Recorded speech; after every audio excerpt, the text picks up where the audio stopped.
का पर्पस क्या होता है? लोगों को डराना है। देखो, आज से 200 साल पहले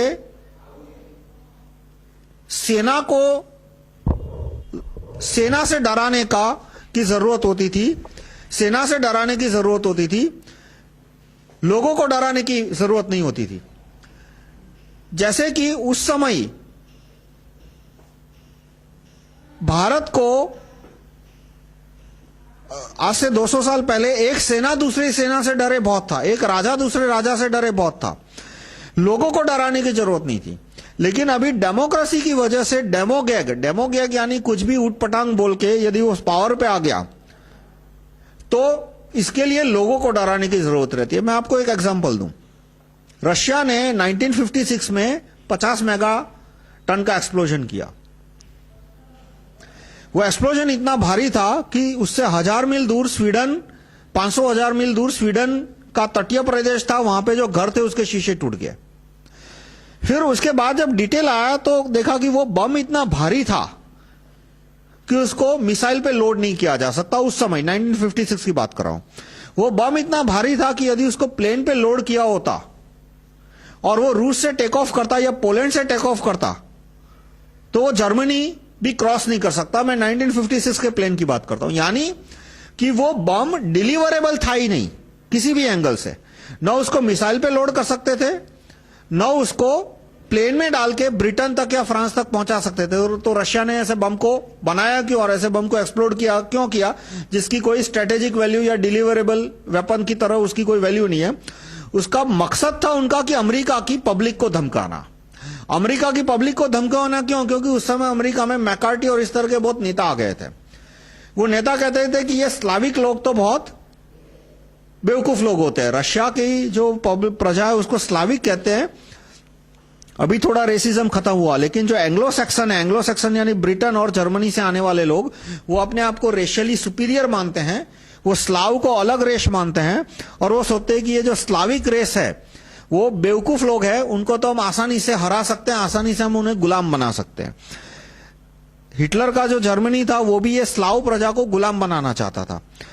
तो वहां अमेरिका के कुछ नेता थे, वो रोज रोज इस तरह के भाषण देते कि रूस क्या चीज है, बम फेंको एटम बम, हमारे पास एक एटम बम है, हमने जापान के 2 शहर जला दिए, रूस के सारे शहर जला देंगे। तो रूस को हुआ कि इस तरह से यदि 2-4 लोग आ गए और अमेरिका के प्रेसिडेंट बन गए तो हो सकता है एटॉमिक वॉर सचमुच शुरू हो जाए। इसलिए अमेरिका की प्रजा को धमकाना है कि तुम ये एटॉमिक वॉर विथ रशिया का ख्याल दिमाग में से निकाल दो।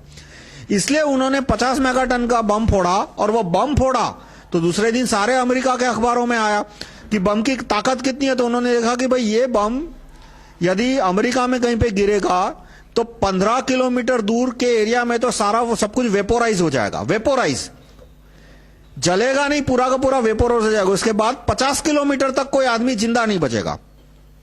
और फिर रशिया ने बताया कि भी इस तरह से हम 50 बम और बना सकते हैं। यानी कि भारत और यानी कि अमेरिका और रशिया के बीच युद्ध हुआ है और अमेरिका ने यदि न्यूक्लियर वॉर की सोची तो हम रशिया पे या यूरोप पे, फ्रांस, ब्रिटेन वगैरह पे इस तरह के 20-25 बम फेंकेंगे तो हर जगह 15-15 किलोमीटर के गड्ढे हो जाएंगे।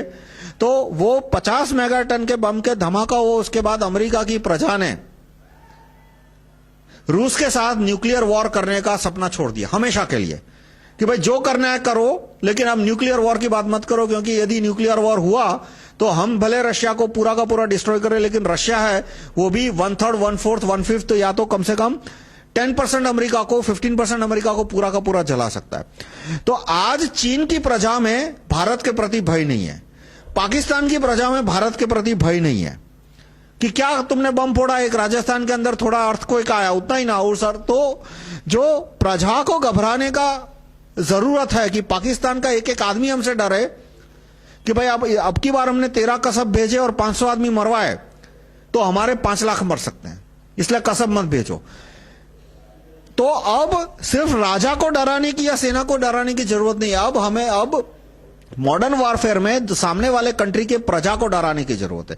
और इसलिए मैं क्यों कहता हूं कि हमें 50 मेगा टन का 50 किलो टन नहीं, ये जो पोखरान 2 हुआ वो 45 किलो टन था, हमें क्यों 50 मेगा टन का एटॉमिक वेपन का एक्सप्लोजन करने की जरूरत है, ताकि रूस की प्रजा हमसे डरे, रूस की नहीं, चीन की प्रजा हमसे डरे, पाकिस्तान की प्रजा हमसे डरे, अमेरिका की प्रजा हमसे डरे, वो प्रजा ये सपने छोड़ दे कि हम पूरे भारत को टेक ओवर कर सकते हैं, हम पूरे भारत में ईसाई धर्म फैला सकते हैं।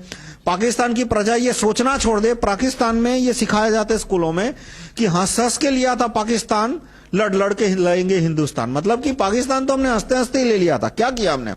एक पाकिस्तानी नहीं मरा था और देखो हमने 4 करोड़ हिंदुस्तानियों को खदेड़ दिया, 10 लाख को मार डाला, 20-40 लाख के अपहरण करे, और हमारे कितने मरे? 100, 200, 500, 1000 भी नहीं मरे हमारे। यानी हंस हंस के लिया था पाकिस्तान, लड़ लड़ के लेंगे हिंदुस्तान। यानी उनका ख्वाब है कि एक दिन हम पूरे हिंदुस्तान को पाकिस्तान के अंदर टेक ओवर कर देंगे। ऑलरेडी मुगलिस्तान, आप गूगल करना, एक मुगलिस्तान का डॉक्ट्राइन है पाकिस्तान और बांग्लादेश दोनों में। पाकिस्तान से लेके बांग्लादेश के बीच में जितना भी जो भारत की पट्टी आती है, जिसमें पंजाब, हरियाणा, उत्तरी राजस्थान, पूरा का पूरा उत्तर प्रदेश, बिहार, वो पूरा जो लैंड है, कश्मीर मिला के, वो पूरा लैंड टेक ओवर करके पाकिस्तान, बांग्लादेश और वो भारत की उत्तरी पट्टी, वो पूरा एक करके मुगलिस्तान बनाना है। तो ये ख्याली पुलाव क्यों पकाते हैं? क्योंकि हमने अभी तक में 50 मेगाटन का एक्सप्लोजन नहीं किया। हम एक 50 मेगाटन का एक्सप्लोजन करेंगे, ये सारे ख्याल दिमाग में से निकाल देंगे। तो ये इंटरनल सिक्योरिटी भी मैटर करता है कि हमारे पास हमारी सेना कमजोर है, इसलिए पाकिस्तान का नागरिक हमसे भयभीत नहीं होता, और पाकिस्तान का नागरिक भयभीत नहीं होता, इसलिए ये मुशर्रफ जैसे लीडर को एनकरेजमेंट मिलता है। तो मैं समराइज करूंगा, हमारी न्यूक्लियर कैपेबिलिटी बहुत कम है। ये मेरी किताब आपसे डाउनलोड करने की रिक्वेस्ट करूंगा, rahulmehta.com/301.htm। इसके चैप्टर 24.7 में मैंने एक टेबल दिया है। वो टेबल आप देखोगे, आपको आइडिया आ जाएगा कि हमारी न्यूक्लियर कैपेबिलिटी कितनी कमजोर है। 123 एग्रीमेंट हमें कैंसिल कर देना चाहिए, क्योंकि इसमें न्यूक्लियर टेस्ट पे बैन लगा है। दूसरा, इसमें शर्त है कि हमें इक्विपमेंट वापस करना पड़ेगा, जो कि पॉसिबल नहीं है। तीसरा, हमें एटमॉस्फेयर एक्सप्लोजन जितनी हो सके जल्दी शुरू करने चाहिए। अब इसके लिए किस तरह के पॉलिटिकल सिस्टम चाहिए, वो तो मैंने आपको बताया कि राइट टू रिकॉल और वो सब जरूरी है। राइट टू रिकॉल पीएम नहीं हुआ तो जो भी पीएम आएगा वो दब जाएगा और अमेरिका की शर्तें मान लेगा कि हमें एटमॉस्फेयर एक्सप्लोजन नहीं करने, न्यूट्रॉन बम नहीं बनाना है, इस तरह की शर्तें मान लेगा। और राइट टू रिकॉल होगा तो ही पीएम पे दबाव आएगा। राइट टू रिकॉल के बारे में एक मैं भूल गया, मेरे फेसबुक फ्रेंड है, मैं नाम भूल गया, मेरे वॉल पे उन्होंने पेस्ट किया कि ये राइट टू रिकॉल अच्छा है, क्योंकि इससे पीएम पे दबाव आएगा कि रहना है तो रण करना होगा। यानी आज पीएम को छूट मिलती है कि यदि वो रण नहीं करता, यानी कि सेना मजबूत नहीं करता, तो भी वो पीएम की कुर्सी पे टिका रह सकता है। लेकिन जब राइट टू रिकॉल आएगा तो उसको सेना मजबूत करने की कोशिश नहीं करेगा, तो लोग उसको महीने, 2 महीने, 3 महीने में नौकरी से निकाल देंगे।